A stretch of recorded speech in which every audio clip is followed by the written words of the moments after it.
Bismillahirrahmanirrahim. Dear viewers, Assalamu alaikum. I welcome you all to today's New Bangladesh.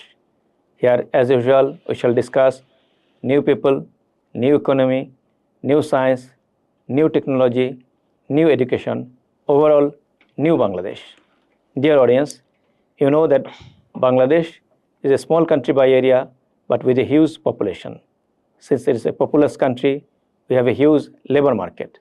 And at present, we have more than 54% youth population. In terms of economy, we call it demographically dividend population. So for the prosperity of this country and for our huge economic prospect, this labor market is really important for our country. So today's topic is labor market. Today in our studio, as our guest present, Dr. Salma. Assalamu alaikum. Walaikum assalam. How are you? I'm good. Thank you. Thank you for having me here. It's my pleasure and honor to be talking with you in this show. Thank you very much. At the very beginning, I would like to ask you to tell us about you in brief. Okay. I'm Salma, and I'm an educator by profession and a labor economist by training. Currently, I'm teaching at BRAC University as an associate professor of economics in the Department of Economics and Social Sciences. I've joined BRAC in 2019 fall, just before the pandemic started. So it's been about a little over 6 years at BRAC. But before that, I worked at North-South University. My academic career actually started at NSU in 2003 as a lecturer. And I worked there till 2019 before joining BRAC. So it's been a long career at North-South. I joined as a lecturer, but I went on to do my PhD when I was in study leave from North-South. I always liked economics. I've been passionate about economics from the very beginning of my student life. So I did my undergraduate in economics. I was very lucky to receive Australian government scholarship to do my undergraduate at Monash University in Melbourne. And then I came back home. I worked for a few years in the development sector and in the United Nations. Then I went on to do my master's at Singapore National University. By that time I was married. I had my daughter born, and I came back and joined NSU. From NSU, I worked for 4 years, and then I went to USA for my PhD. And we returned back home in 2013 to contribute to the new Bangladesh that we all are dreaming about, and we all want to contribute. So as part of that, we came back home. And that's been how my career and my education kind of organically developed over the last few decades, I guess, from mid-90s till now. Thank you very much. So you did your undergrad, postgrad, and PhD abroad. Yes. In Australia and in USA. And Australia, Singapore, and USA. Yes. Well, very nice. Very bright academic career. What about your husband? Who is he? My husband is an engineer by training, but an entrepreneur by profession.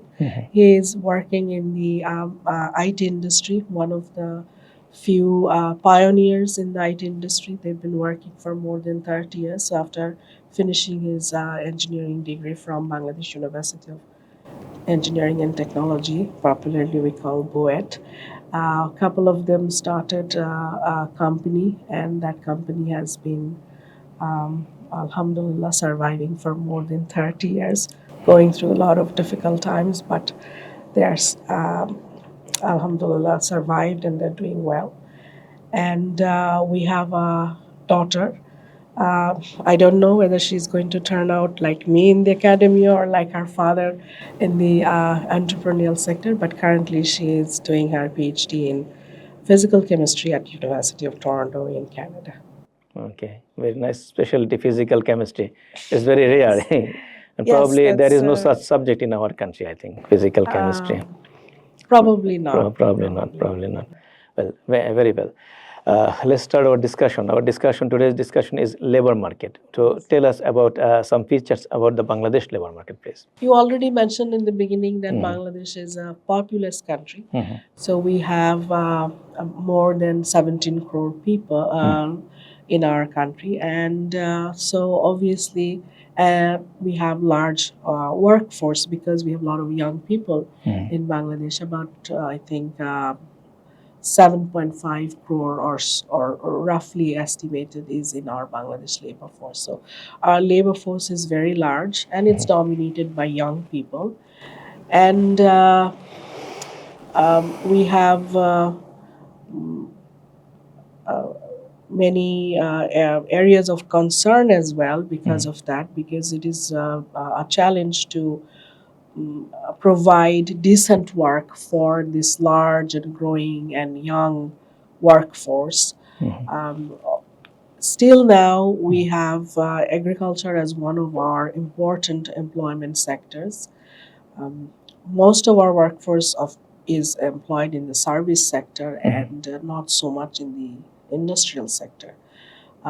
So we have, the in terms of employment distribution, we see that service and agriculture are still important, but for such a large workforce, we actually need more opportunities for employment growth from the industrial sector, or we have to identify other areas where we can accommodate our young and growing population. Thank you very much. As regards the labor force, probably we consider both skilled and unskilled labor force. Yes. Okay. So can you please differentiate this skilled labor force and unskilled labor force in our countries? A large part of our workforce is actually working in the low skilled sector. And our productivity of our workforce is also low. You know that our main backbone of our industrial sector, manufacturing sector, is the RMG, garments industries. And garments industries initiated and they developed by depending on low skilled and cheap workforce. And so that is, you know, a big part of our labor force is not so educated, they're not so trained, and as a result, their productivity is low and they work in this kind of jobs where the skill requirement is not so high.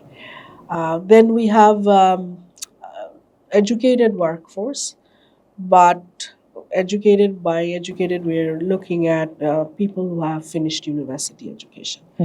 But there's also a lot of variations within that group because many of our university graduates have university degrees but they have very low skills in terms of soft skills or market oriented skills or technical skills or communication skills, things that employers demand from their workforce. So, education wise, we have young population who more of whom are getting to universities and getting university degrees, but we are not making progress in terms of skill development even for the educated workforce. So that's why we hear about these issues about skill gaps and skill mismatches, that people have graduated from universities but they do not meet the minimum standards or expectations of employers in terms of both technical skills and soft skills, communication skills. Well, thank you very much. Now, as regards the formal labor market and informal labor market, I think there is a very big gap in our country. Can you please explain? Yes. Informal labor market. So I think I'll define a little bit so that it's easier for the audience to follow. When we say informal labor market in economics, we tend to refer to all the employment where no formal contract letter is given. The contractual relationship between the employer and the employee is verbal. So there is no documentation regarding the employment of the worker. That is the informal sector. And informal sector, we have, whenever we join at a workplace, we usually join with an offer letter.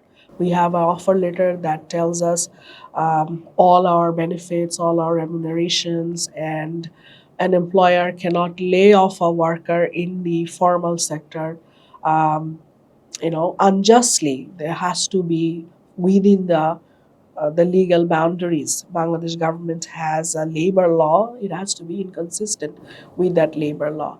But informal sector, since they do not have any formal contract letter, the workers in the informal sector are very vulnerable. And different estimates tend to show that the size of our informal workforce is could be as large as 85% of our workforce. So, predominantly, a big portion of our workforce working in the informal sector, and the workers in those sectors are vulnerable because they are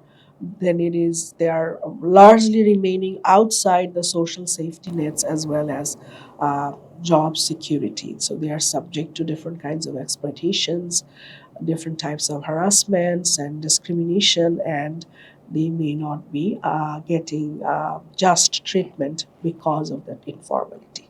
Thank you very much. Now, as regards the women empowerment, now our government is trying to enhance the women empowerment in our country, but in the labor sector, the women labor, I think it is also very huge. I think. Women is yes, Yes. yes. Women is a significant portion of our Of our workforce. workforce. Okay. Now, as regards the women labor force, what can you tell to our people? Women, though women constitute about like half, at least half of our population, but recent estimates show that our women labor force participation rate is around 42%. So out of the women workforce, more than half are not associated with formal or informal labor market. And when we say not associated with formal informal labor market, we're trying to say that these women are not working outside, they are stay at home. So about 42% are working. They are in the labor force, meaning they're seeking employment or working. What needs to be considered here is that though we have made significant progress in women's education, that we have achieved gender parity in primary school, we have also made significant improvement in high school enrollment and retention of women. More women are going to universities, graduating and completing degrees. When I look at, for example, our commencement or convocation ceremony, I see that most of the award recipients are female students. So women are also doing well. But we are not seeing a corresponding reflection of that in terms of women's active labor force Yes. participation. So, what could be some of the reasons? So, some of our plausible explanations are something to do with our social norms, that even though we are open to girls' education, but we are not so open to women working outside home. Still, our patriarchal social values. Then, but that's one thing, the social norms. But we also have to think about, do women have safe transportation available if they're going to work outside home? So safety on the road and safety at workplace. When women go to workplace, are they subject to any kind of harassments or any kind of abuse or any kind of discrimination? That may also deter many women from seeking formal or informal work. The third issue is mothers. If women are going to work and if they have young children, then someone needs to be at home taking care of their babies. So if we do not have um, good alternative sources for daycare at home or outside home in different daycare centers or at workplace, that is going to affect women's labor force participation. So if we do not address these issues, then we are unlikely to see significant improvement in women's labor force participation, even though, as I said, women have been um, pursuing education uh, more, aggressively in some sense than men. Thank you very much. No, the statistics you have presented to some extent it is okay, but to some extent it is not very clear because as far as I know that the women and men ratio in our country is 50-51. There's 51 Yes. women and 50 men. Well, the women are going to work outside, but at the same time in the villages they are working in agricultural sectors. They are not getting any payment, but they are working. So is that proportion is included in that workforce? Yes, when we ask in the labor force survey whether they are working or not, that is not in relation to whether they are getting paid or not. That is a separate issue. Uh, you have rightly pointed out a lot of the women who work in the rural sector, especially in family farms, Yes. they are working without any pay, maybe for like food or some other non-cash benefits they receive, but a lot of women do work for any pay. They are counted in the labor force, but the fact that they do not get any wage is a separate issue. Yes. Thank you very much. As regards the women education, since I am also a professor teaching in the university, in both the faculties, science and business, what I marked that in science faculty, the number of girls are less, but in business faculty, the number of girls and sometimes are exceeding the number of boys. Yes. But there is no reflection of this in the work sector. Why this problem? So I think what you're trying to point out is that there are not so women in STEM Yes, education. yes. Yes, that has been an issue not only in Bangladesh, in many other countries. We've also seen that women have lagged behind in STEM education. Women mostly pursue social science or humanities studies compared to men. And given the way the world is changing, employability is critically dependent and related to STEM education. So, if women do not enroll and study STEM subjects, then I'm afraid that it would be difficult for them to find jobs in the future, because when we look at the future of work, we see that uh, it is largely dominated by STEM fields. Thank you very much. Now, as regards the working environment for the women in our country, at the same time you mentioned the transportation system and others. So the security in the roads, roads or outside home. So what is your suggestion to our present government? You know, we have a very new government.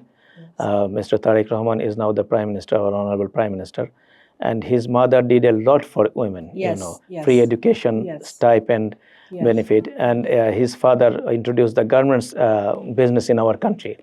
For the first time, a large number of women started working outside the home. So, what is your suggestion for the son of our late President Shahid Ziaur Rahman and late Prime Minister Begum Khaleda Zia? Is it in specific to women's or In specific to general? women, women. As I said, safety for women is a big concern when they are going outside home. So safety on the road as well as safety at workplace. So I would request the government to look into these issues to make safe and affordable transports for women. I think I don't know whether it was announced recently. How recently, I don't know. But I think I saw something about women bus drivers, women helpers, and all women buses are going to be introduced. So that is certainly a comfort, a news for comfort for women. And workplace harassment, gender discrimination at workplace, those issues need to be also addressed. And in fact, you mentioned about the girls' stipend program that was introduced by Begum Khaleda Zia. Khaleda Zia. And that has helped a lot for women to, I think, up to up to HSC it was free. HSA, yes. And I think currently government is thinking about expanding it to even In higher university, level, higher like education, yes. university level. So certainly those will go a long way for women's education. But to make employment effect of the education, government needs to do more, just not on the education side, but also need to look at the safety issues, as well as making affordable and quality daycare facilities for women, because a lot of the women who are outside the labor market are mothers, so they do not have a proper place or a person who can take care of the children, which is why they are forced to stay at home even though they have the skills or they want to work outside the home. So that facility is not there. So those issues would certainly help women to do that, and also work on the social norm side. The barriers to work has significantly reduced for women, but I think still we have some work that needs to be done to send the message that women can work outside the home without compromising the concerns that family members may have regarding their employment. Well, since you're working in Bright University, it's a renowned university and very good university in our country. Do you have any daycare center inside Bright We have University? daycare center for our staff members in BRAC University. In the that we moved to the new campus in a couple of years ago. So we introduced. Previously, we were dispersed in different buildings. So it was not very feasible to maintain that. But in the new campus, we do have daycare facilities for young children. Well, thank you very much. When I worked in AIUB, I proposed daycare center for the AIUB. All those were our own initiatives of the universities and authorities. Is there any policy from the government? As far as I know, that government encourages, especially in the RMG sector, to have daycare centers, and in the labor force survey, they have, I think, a questionnaire on whether there is daycare facility in their workplace, and all that. We do see that factories who have daycare facilities, they have better outcomes in terms of workers' attendance and productivity and attachment to their institutions. So, government can further give incentives for different organizations to look into this, especially sectors where women constitute a significant portion of the workforce. Well, thank you very much. I, we know, you know, and I know that now our country is a democratic country. The people are breathing the fresh breath of democracy. But we had to go through a bloodshed in 2024 July. And a huge number of women and girls participated in that revolution. So what is your assessment about the participation of the women in that revolution? I was in Bangladesh at that time. I'll Yes. share a little bit of my personal experience there. I was the only family member who was in Bangladesh at that time. All my other family members were abroad. And when I saw different posts of my students in the social media, they were my current student at the time, that they are being attacked and they are on the street, and they are seeking shelter and they needed help around that. It was a very stressful time for me. I was very restless. I felt helpless, that I couldn't do much to help when they were in trouble. But I'm glad that my institution came forward and assisted the students and everyone who needed help during that time as much as possible to the best of their ability. So I'm very encouraged by the fact that uh, girls and young women participated in that movement. But I also want to see a continuation of that in nation building. So that Yes. was something they did at the time, which was very needed, and the nation is very grateful that, but I also want to see them to taking it to the next level. And then now that we are back into transitioned into democratically elected government, now is the time to keep that uh, passion for the nation and contribute into nation building. Do you encourage the participation of the women in politics, national politics? Of course, if the women, so I believe in choice. So if those women who want to participate in national politics, who want to be heard, who have leadership qualities, and who want to contribute in that manner, I think they should be given Well, the thank you very much. opportunity to do so. Thank you very much. Well, we have a huge labor market abroad in Middle East, in Italy, in USA, and in many other countries. So, what can you tell about this labor market, which is not inside our country, which is outside our country? When we look at the economic development of Bangladesh, we tend to agree that we have three main pillars. One is our agriculture, then we have RMG, RMG. and the third component is our remittance, which is Remittance. income from our workers abroad. So without the remittances, our economy would not be doing as well as it was or is doing. And remittances are an important lifeline in our economy in many aspects. Different estimates tend to show that we don't have any clear figure, but roughly it seems about 7 to 10 lakh people go overseas seeking employment from Bangladesh every year. Every year. And our new people who join our labor market is about 16 lakh. So imagine if these 7 to 10 lakh people didn't go overseas, stayed back in Bangladesh, they must have joined the domestic labor market, and it would have created additional pressure. The domestic labor market is already struggling to give jobs to all these people, so it would have been even more difficult for us. That's one way that it releases the pressure on the local job market. Second is most of these workers have their families in Bangladesh. They are living abroad, working, and sending money for their families. And without their income, this remittance income for many families is the only source of income, if not the main income for them. So without the remittance, many of these families would be struggling and probably living a life of poverty. Yes. So that's another benefit that the economy is getting, and this money is circulating in the local economy.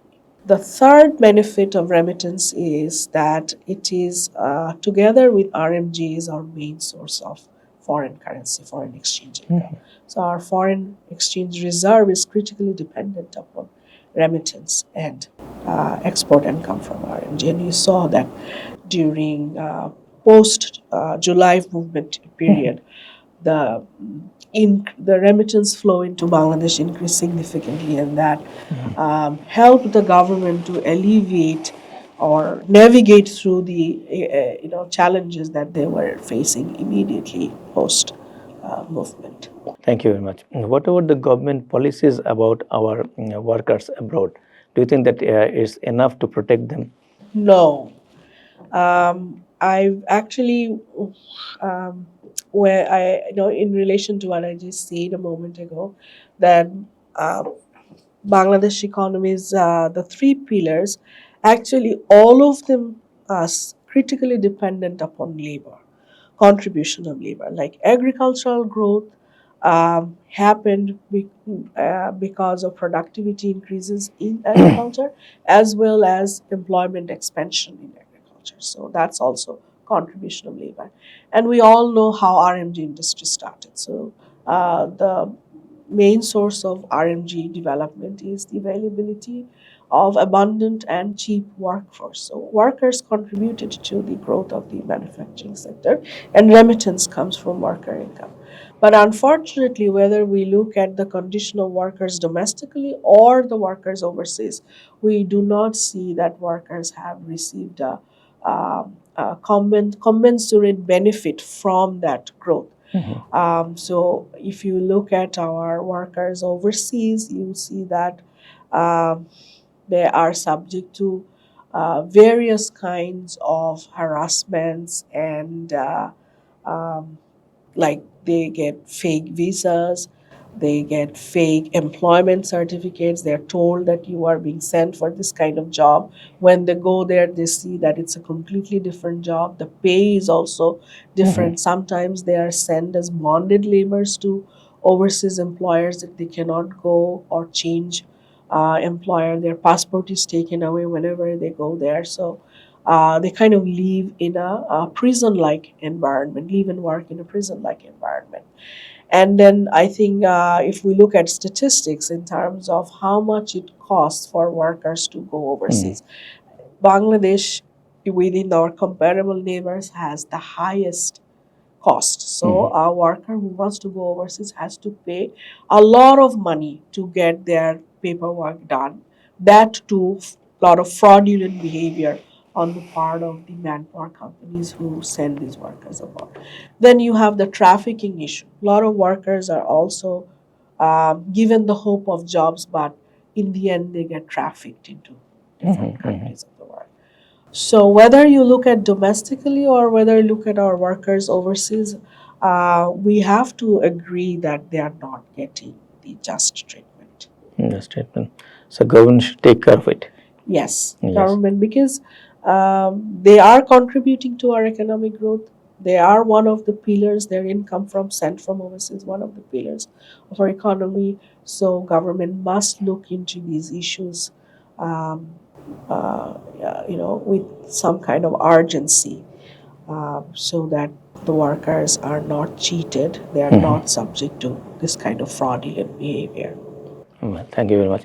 Now, as regards the domestic labor market, every year before the Eid, they come out and shouting for their bonuses, and sometimes they're not getting their salaries even properly. Okay.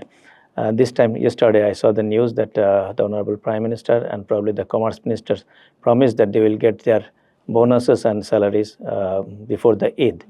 So, what is your suggestion to our present government in this regard? This is something that is very recurrent. We see this happening regularly before every Eid or any kind of festival. We see this. So I mentioned about the foreign market where our workers are working, but in terms of our local market, um, if we look at three things regarding the quality of the workers' life. One is their pay, the wage rate. The other is their working condition, and the third one is the workers' rights. Um, in all three areas, we have significant concerns. If we look at our real wages of workers adjusted by the inflation rate, we see that it's been stagnant for many years and only improving in some sectors. So our workers' income in real sense has only increased marginally, even though they have contributed significantly to the economic growth of the country. Then, looking at workplace conditions, we see that our workers work in very risky, unsafe, vulnerable workplaces. Very often, we hear about accidents taking place in different workplaces, and we hear about worker deaths. And then, regarding worker rights, we also have limited opportunity for workers to negotiate their salary and other benefits with their employers through established networks like workers union or other kinds of formal framework. So in the absence of that, and together with this informality of nature of the work, we find that workers oftentimes resort to undesirable methods for settling their uh, demands or their requirements with their employers. This is an unhealthy practice. It's been going on for many years. And I would suggest the government to look into this issue. This is a sensitive issue as well, so look at this issue with compassion and understanding, and create a healthy system where disputes can be settled in a mutually respectful manner instead of resorting to violence or disruption or other kind of measures. Thank you very much. Now we have labor market like in private sector and in government sector, and we know that people are very much interested to get jobs in the government sector. So why these differences? Why this? What should I say that some place is very much demanded, and some places are not that much demanded. Why? Several things can be suggested why we see that this great interest to join the we popularly known as BCS jobs versus private sector jobs. Uh, One is that our even though we had decent economic growth last 30 years at least, but we have not been able to create new jobs or decent, well paying jobs that fast. But at the same time, we have many young people graduating out of universities. So after graduation, they do not see that corresponding jobs are available. And at the same time, employers also complain that they have vacancies, but they do not find suitable candidates for those jobs, either because those who apply do not have the skill or because we just don't have enough people for those kind of jobs. We have not enough supply of those kind of workers. So because of that, there is low job security in the private sector, and the secure jobs are considered the public sector government jobs. So people obviously then turn towards the more secure jobs there. Uh, Other issue is government have significantly increased benefits of government employees, which private sector has not been able to do. Private sector growth has been sluggish for many periods and decades. So they were not able to compete in terms of pay and benefits with the government sector. So pay wise also government sector is more attractive. Then there is this change in preference as well. If you look at our social, structure, you would see that uh, especially elders in family, they have a fascination with. They grew up in an era where government job was the dominant one. So everyone naturally thought about seeking government employment, and that mindset is still present. And as a result, we see that there is this preference for government jobs among the youth, especially public university graduates have a strong preference for public sector jobs. Right. You can also mention that government jobs have opportunities for exerting power and other kind of influences, which might also be additional attraction for government jobs in addition to the job security and the pay and the benefits. Thank you very much. Now, as regards the demographically dividend population, as I know that during Pakistan period or just after the liberation, our population was a child population. And from 2006, all those children grew up and they become youth. So our country got a youth population. And probably there was an international conspiracy to keep us sleeping for 20 or 25 years so that this demographically dividend population can work for the development of the country. And finally, our generations that rescued us. So probably we will have demographically dividend population for next 10 years. So what can be done to use this huge demographically dividend population? Should we accelerate something or should we plan something intense? Demographic dividend is a potential benefit. It is not a guaranteed benefit. So when a country has a significant proportion of its population in the working age, then that could be a source of generating economic growth if these young people can be educated and trained, and if they can be given proper employment that can contribute to economic growth. So it's a potential. It's a if we can do this, then this is a potential source for economic growth. So two things are primary issue here. One is that these young people needs to be educated and trained. So what kind of education? The kind of education for which jobs are available. So if we look at the future of jobs, we have uh, we need people to have the requisite skills in line with that. World Economic Forum regularly publishes what are the 10 or 15 qualities you need to have if you are seeking employment 5 years later, let's say, or 10 years later. Then those skills our youth must be acquiring through education and through training.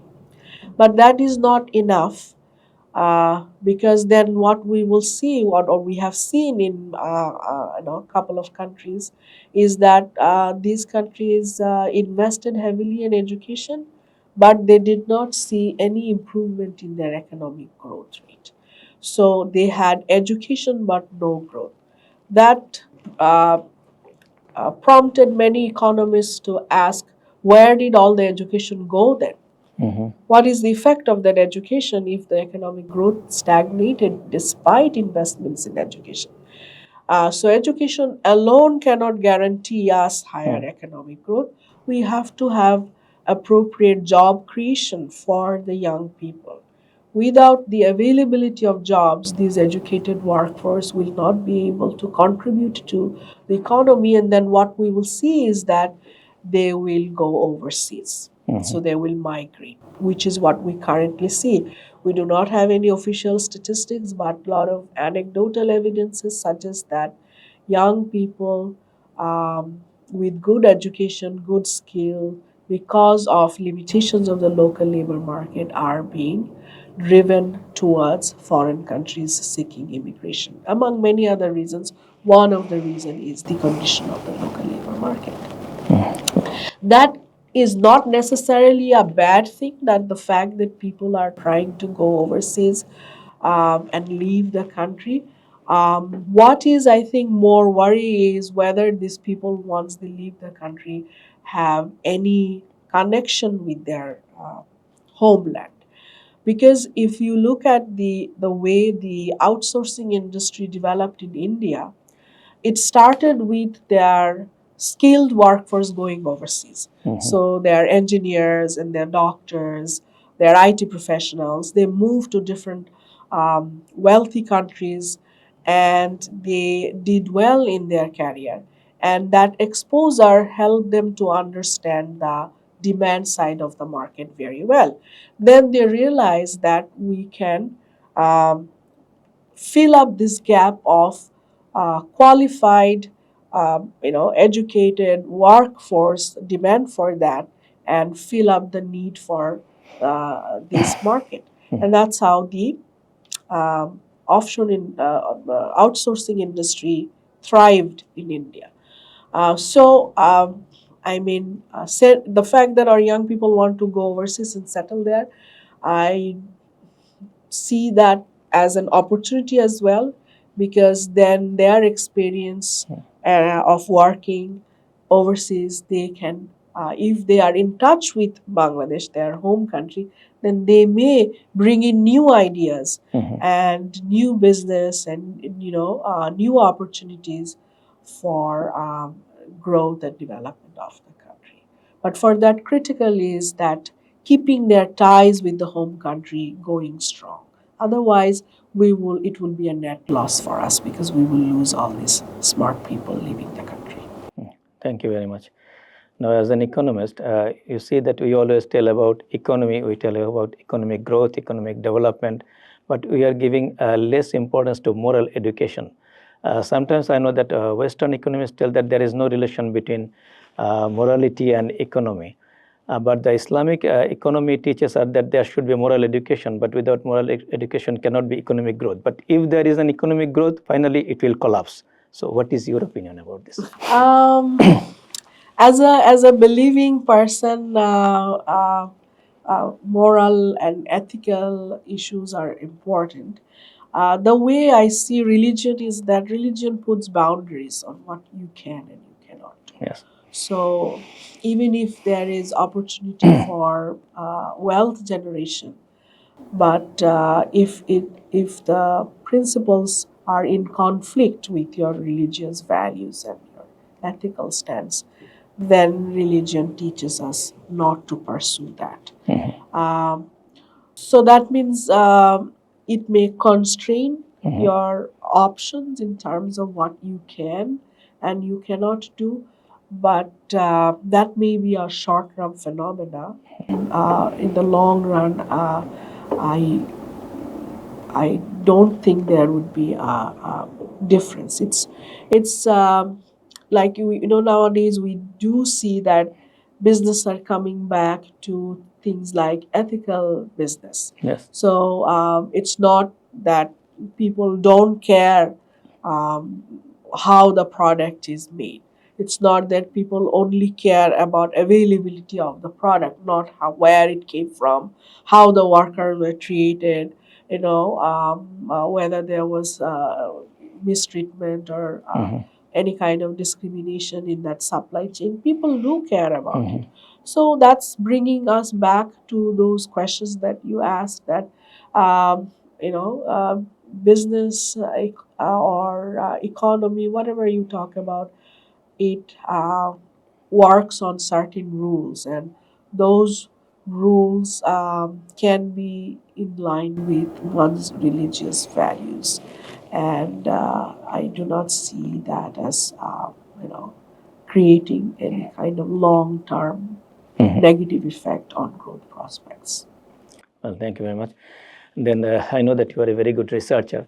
So, what about the research in this field? I mean, labor market of Bangladesh. Do you have your own research in this field? Yes, I did. Being a full-time academician, opportunities for conducting large-scale research work is a little bit limited in private universities. But because I teach in the master's program, I carried out some research work through some of my master's students' thesis work, and all the work was related to Bangladesh labor market. Some work related to looking at what is the return of education in terms of pays for workers. Some research looked at the working conditions, whether the increased supervision and increased involvement of all stakeholders post Rana Plaza improved the safety conditions in factories or not. Some research looked at the value of women's time, and also some research I did regarding the Rohingya refugees, whether there is differential outcomes between the Rohingya refugees and the host communities. What should our government do to conduct researches in this area? Government can encourage more research in the labor market area. For any kind of good research, what we need is good data. So government can strengthen our Bureau of Statistics. Statistics, yes. And we need the data to be regularly available and more updated data. So if we collect Even the data, honest data. We have many honest data, corrupt data yes, as yeah, well. we need regular, honest, credible, Credible credible data. data, and we needed more timely data. So if the data is collected in 2018 and it gets available in 2022, that is not going to be very helpful. So we need more timely availability of credible data from the government so that we can use those for, and this should be more accessibility needs to be easier. Right now it is available, but there is some bureaucratic process that is required to access this. These are not publicly available data sets yet. So we have to, make the access easier and quality data. Thank you very much. I think I have touched all the points. Well, anything left? I think if you ask me about policy priorities for the government, I Yes. would like to mention several things. One is employment creation, together with economic growth. So government needs to look at these twin objectives. That it has to expedite the growth of the economy, but at the same time, it has to see that how we can do so by creating maximum employment generation. And for that, it may need to look at uh, digitalization of government services and different sectors, which would create opportunities for significant employment. Second issue is about that skill gap and skill mismatch. For that, government has to look at the education sector. The education and health sector are very important. These are the components of um, uh, human development. If we talk about converting our um, population into asset, then education and health are very important. So government needs to look at the curricula. Our curricula needs to be updated, needs to be modern. It needs to prepare our students for jobs of the future, and we address those issues. We have to have qualified, and teachers are an important component of the delivery of the education. So quality of teachers and investment in teachers, not only on curriculum, both are important. And we also need healthy workers. Healthy workers are more productive. Healthy workers live long. They can contribute longer for the economy. They don't become a health burden on the public sector. And the other issue is gradually we need to convert these large informal sector and bring them within the formal sector.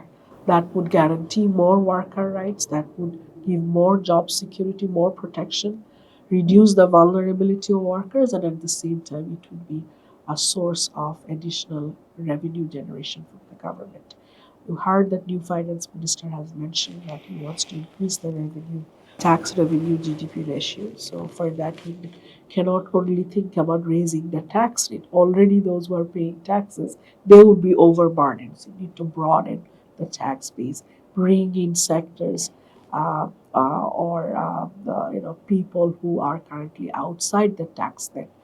And one of that could be to bring in the informal sector gradually and formalize them. Thank you. Thank you very much. Well, dear audience, we had a very fruitful discussion today. I hope that you enjoyed the discussion. So this is all with our today's episode. Thank you very much. Hope to see you again in our next episode. Assalamu alaikum.